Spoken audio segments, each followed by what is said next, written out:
Je vous propose le montage d'un chabot. Il s'agit d'un streamer qui va nager sur le fond par petits sauts et que vous pourrez utiliser en rivière. Ce modèle m'a rapporté de jolis poissons en Slovénie.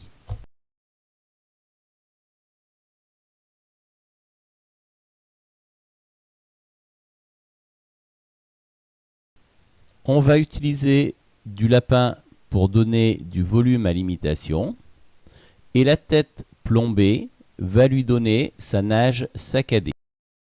L'hameçon est orienté vers le haut pour éviter de s'accrocher. La partie plate de la tête se retrouve sous l'imitation. Il existe deux tailles de tête, small et mini, le small étant le plus gros. On fixe la soie de montage et on revient à peu près au niveau de la pointe de l'hameçon et on coupe l'excédent. On fixe quelques brins d'une flash mesh métallique pour donner un peu de brillant.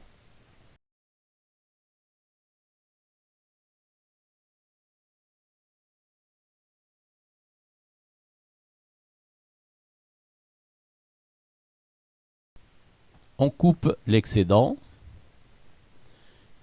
La partie qui reste servira à réaliser le sous-corps. On revient vers la courbure et on égalise les fibres. On fixe la bande de lapin que l'on ajuste à peu près à la longueur des fibres métalliques. Alors on sépare les fibres avec les doigts mouillés ou avec une aiguille à dubbing. 2 tours avec la soie de montage pour fixer la bandelette de lapin. Ensuite, on ramène la soie de montage un petit peu vers l'œillet. Un petit peu de colle cyano sur la hampe.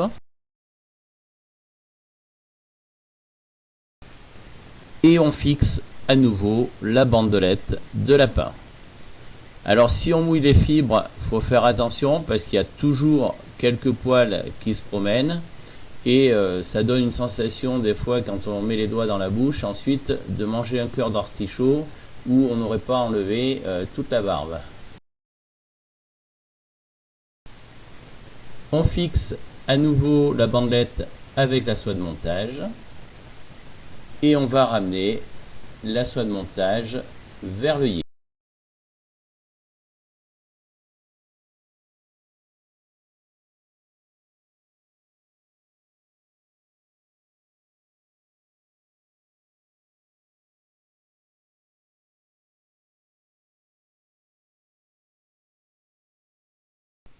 On va mettre de la colle cyano sur tout le tour de la hampe, puisque cette fois-ci, pour donner du volume, on va entourer la bandelette de lapin. Lorsque vous achetez vos bandelettes de lapin, choisissez-les bien, de façon à avoir un matériau qui soit relativement souple, ça veut dire bien tanné, et qui soit aussi riche en poils, si je puis dire, parce que quelquefois, on a des bandelettes de lapin qui ne donnent pas vraiment de volume, avec 3 malheureux poils qui se battent en duel, au lieu d'avoir quelque chose de bien fourni. On fait les enroulements en prenant la précaution de bien ramener les fibres mouillées vers l'arrière à chaque tour pour ne pas les coller.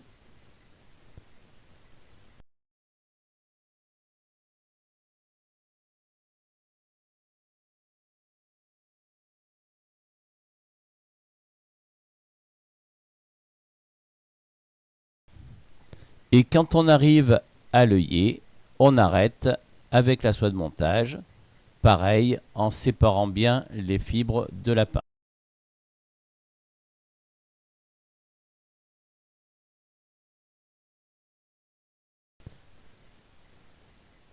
On coupe la bandelette de lapin.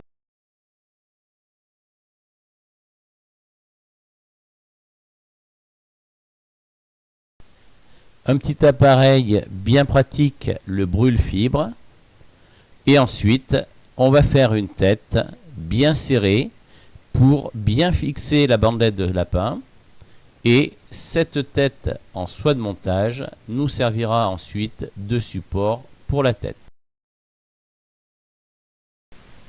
Nœud final. Et on coupe la soie de montage. Alors je ne l'ai pas dit, mais prenez une soie de montage solide. On va retourner l'hameçon de façon à avoir la pointe orientée vers le haut.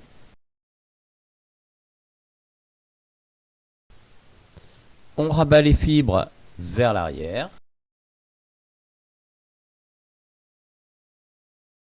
Et on va procéder aux essais pour ajuster la tête. J'aplatis la soie de montage.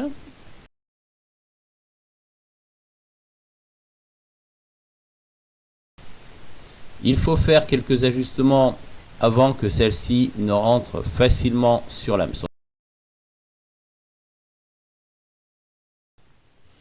Une fois qu'elle est bien ajustée, je l'enlève pour pouvoir la coller. Je mets de la colle cyano sur le fil de montage tout autour de la hampe.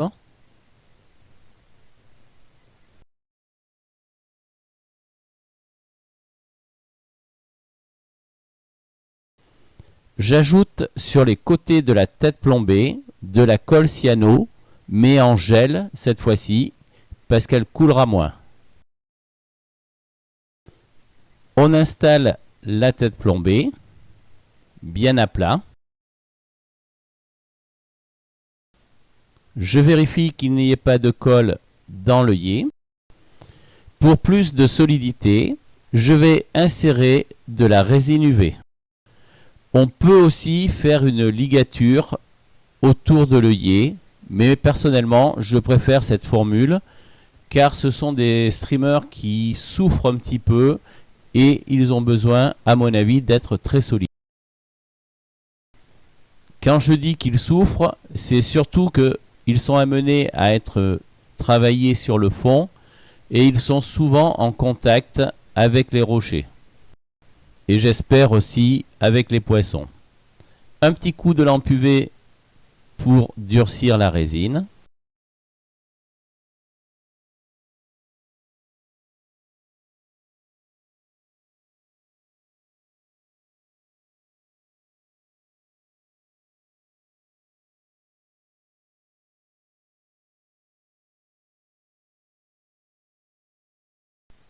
Il ne reste plus qu'à fixer les yeux. Ils sont présentés sur une petite bandelette plastique. Je mets de la colle cyano dans les emplacements prévus à cet effet.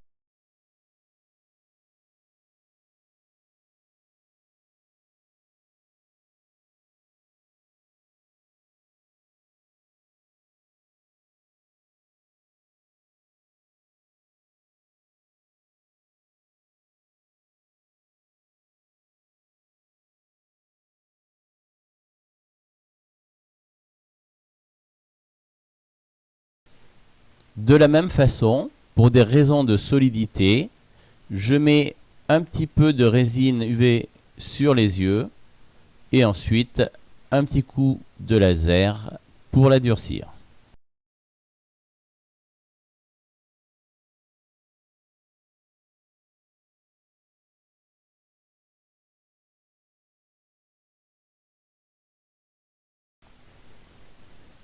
Et la mouche est terminée.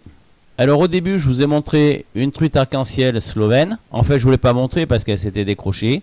Mais ce modèle m'a aussi rapporté de belles farios norvégiennes cet été. Celle-ci a été prise au deuxième lancer en tête de courant. C'est à vous, bon montage.